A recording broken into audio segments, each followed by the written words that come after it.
Hey, what's up guys? This is Anthony from Anthony's Customs, and for this review, we are looking at the Marvel Legends, the Uncanny X-Men Retro Carded Marvel's Spiral, a figure of much conversation over the last few months.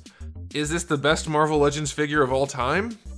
Maybe. I don't know. I can't keep track. There's like 8 billion of them at this point, but it's one of them. It's definitely up there. It's a really good figure, so I'm glad to be reviewing it for you guys. It's fun to say positive things about a Marvel Legends figure. I mean, I do occasionally here and there. They have some good ones, but it's not a regular occurrence, so this is quite a treat. So let's go ahead and get it off the stand and take a closer look. This thing stands to the top of her head roughly 15.5 centimeters. The helmet goes higher. But for scale purposes, that doesn't do us any good. And that's going to be about 6 1/8 inches where her head would be. Here she is up against Darwin. He is about the same height as the top of her helmet, which does make him taller. Overall, she's 1 Darwin tall. But if we're talking about scale, she's about 0.9 Darwins tall. Okay, so I need to have a moment, guys, where we just talk. Mano y mano. A lot of people like to say, he just doesn't like Marvel Legends. That's not true. I like good Marvel Legends. There's this mindset going around the collecting community, and all communities it seems, that you have to either be in or out. You have to be completely sold out on a line. No. Or bought in, whatever the phrase is, I don't know. You don't. You don't, in fact. You can like the good products and not like the bad products and let the company know by not buying the bad ones. Even if it's a publicly traded company where they have to make as much money as possible, good products make more money than bad products nobody buys. So by that logic, they will stop making the bad products, spend more money to make good products, make more money by selling more. At even a higher profit, that's fine. Charge more, make them better. But stop making garbage and charging more. That's my whole argument. I love Marvel Legends when they're good. I grew up on X-Men, I grew up on Spider-Man, I grew up on Iron Man, all of the Marvel characters. Not a big fan of Thor or Fantastic Four. But you get my point. This whole argument, you have to either be in or out. No. Be in for good. Be out when it's bad. That's the way I do things, and that's why I do my reviews the way I do. Okay, let's talk about this figure. Question of the day. I can't do the question I was going to ask. I said it, but I have to edit that out because I don't think it's appropriate. Question of the day. Do you think this is the best Marvel Legends figure ever? If you already own it or have seen other reviews or something, because I haven't reviewed it yet. I think it's up there. It's definitely a contender. I think it's missing a few things that would put it over the top to make it number 1 potentially. Okay, so let's talk about the aesthetic. First things first, I would just want to get the main commentary on the body out of the way. It can be done. The female figures can look like superheroes, or let's just say comic book characters if they're bad guys. She has muscular female-shaped legs. She has the right physique. She has the proper amount of boobages going on. She has the right shape in the rear area. It's not about being a pervert, it's about making the characters look like the characters. What's the point of buying action figures of comic book characters if they look like doofy people in cosplay? Noodle people, or people made out of sacks of potatoes. There's just no point. This is what it's supposed to be. It can be done. They did it. It's right here.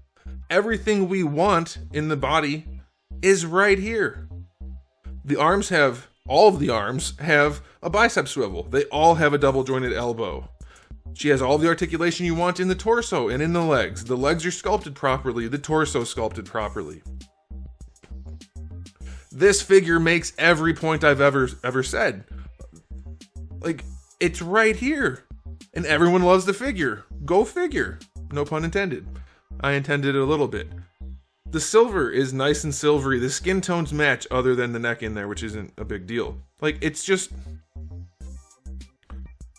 You can take or leave the pins, I don't care. Everybody loves the pinless tech, I don't give a crap. It's nice when it doesn't hurt the figure, but it does look good. This figure looks good all the way around. The paint app on the face, that's nice. Around the eyes, it's super clean. Whatever this technology is that they're doing, it's some kind of tampography, but I don't know what exactly it is. It's good. They're doing a good job with it. It looks really nice. Paint job in here is clean enough. Paint job up here, it almost looks like it's a separate piece of plastic. It might be. I can't tell up close, or I'm not up close enough to tell. But that looks nice. Again, the silver parts look good. This is painted well. The only real downside is there's no shading on the blue. at all. And this brown harness, because it's a little bit shiny, looks super cheap and plasticky. So, like, it's not the best thing ever. There's no wash in the hair or the fur. But, like, otherwise, it's good. Yeah, these look like they're painted. This is just molded plastic, but they did do a really good job of making it shiny. So, yeah, good job. Like, easily the best Marvel Legends figure of the year. Second question of the day, should I do an addendum to the top 10 Marvel Legends figures of the year video? Should I do another top 5? Top 5 more Marvel Legends of the previous year? I don't know, I might do that. Maybe not Marvel Legends, maybe just figures overall. So yeah, aesthetically speaking, this figure looks great. It looks really good. Really good. Like I said, there's a few tiny things that could be better. Of course, that's always going to be the case. But they can be let go when everything else looks good. They did a really good job on this. I'm very, very pleased to be able to say good things. I'm happy to pay the price this cost. I think these ones were $28, $27. I'd have to check. I'll put it up there. If they all come out looking like this, it's worth it. When they come out looking like this, like these don't even look like they're from the same line. What the heck? Alright, aesthetically speaking, 9.9 out of 10. It's fine. Like, yes, things could be better. That's why it's not a 10 out of 10. But this is perfectly reasonable right here. Alright, as far as accessories go, you have 5 gripping hands that come on her in the package. And the good thing is that these gripping hands have a vertical hinge. And I've been complaining about vertical hinges for gripping hands for forever. I'm taking credit. Because they didn't do it for the longest time, and now they're starting to get them out there. I'm taking credit. I have no idea if I should be. I probably shouldn't be, but I'm going to take that credit. So 5 skin tone gripping hands, 1 metallic fist hand on her in the package. Then you get a metallic gripping hand as an alternate hand, and then you get a style pose hand as one of the flesh tone hands. So you have some option there. Not a ton. Most of the hands better be holding something, or you're kind of screwed because they're just gripping hands with no alternatives. You do get 4 katana. Those are fine. Then you get, I believe these are the same weapons Angela got. The weird one's not painted at all. I guess that's okay. And then the sword has a little bit of paint on the handle. It's okay. I imagine you can find other weapons if you want to, or even use the weapons from the old Spiral figure. If I reviewed that, I'll post that up in the top right corner. But that's fine for accessories. Nothing special, but I think it's good enough considering the quantity, the necessary quantity, and the fact that the figure has a lot going on here. So I'll go 7 out of 10. Perfectly acceptable. Nothing special. Okay, as far as articulation, we do have some problems here. The first one being, or maybe it's only one problem. We'll see. The first one being, it's a double ball peg head, which is obviously a good thing if it's executed properly. But what they've done is what Hasbro does, and they made the peg, like they have to do their big ball peg at the top because they're just stuck doing the big ball pegs at the top to make everything uniform. But we have the other ball peg all the way down here in the bottom of the neck, and it's tiny, so you have like basically no room. It just wiggles, which isn't the hugest deal because she already has this hair that's going to get in the way. But if that ball peg was better, you might be able to flex the hair, but you're like, there's nothing to do with the head really. You can rotate it some, but it's mostly just going to sit there. So that kind of blows.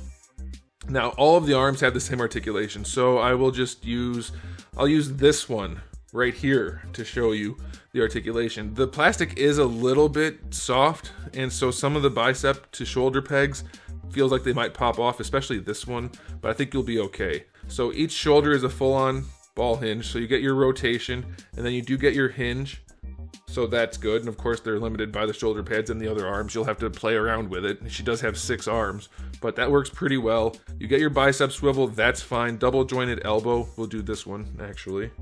Double jointed elbow, it's pinless, so it might take a little force the first time, but you can get basically a full 180, so that's good. And then like I said, all of the gripping hands have the vertical hinge to hold her swords properly. Hallelujah.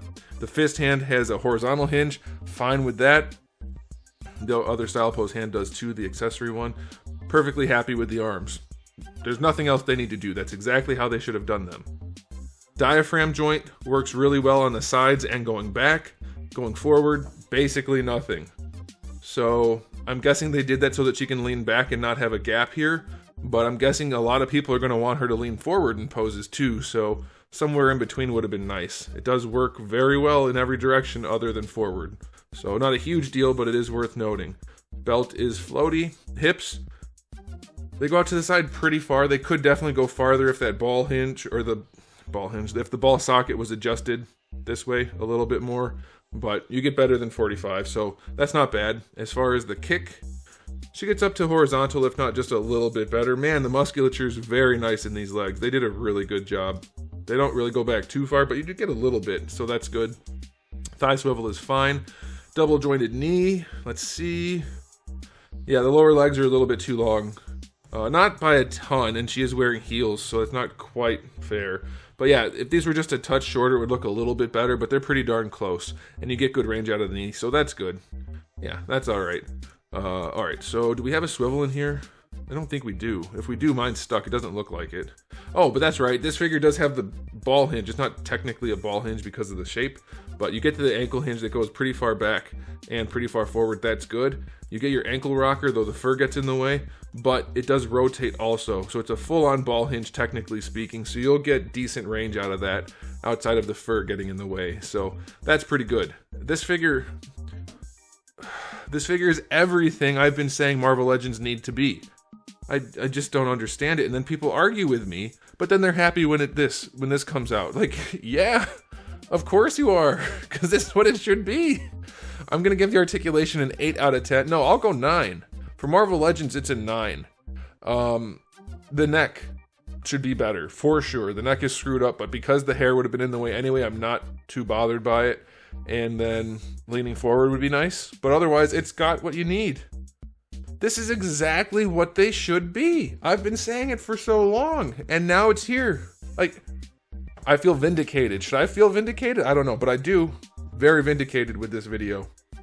Okay, final verdict on this figure. Thank you, Hasbro, for proving all of my points. This was almost a purely positive review, and any review that is as objective as it can be shouldn't be purely positive, and I had to bring up some things. But this is what they should be. This is a perfectly reasonable figure for the price point, for the brand, for the character, for all the things. This is what we should be getting. I'm going to give it a final rating of 9.5 out of 10.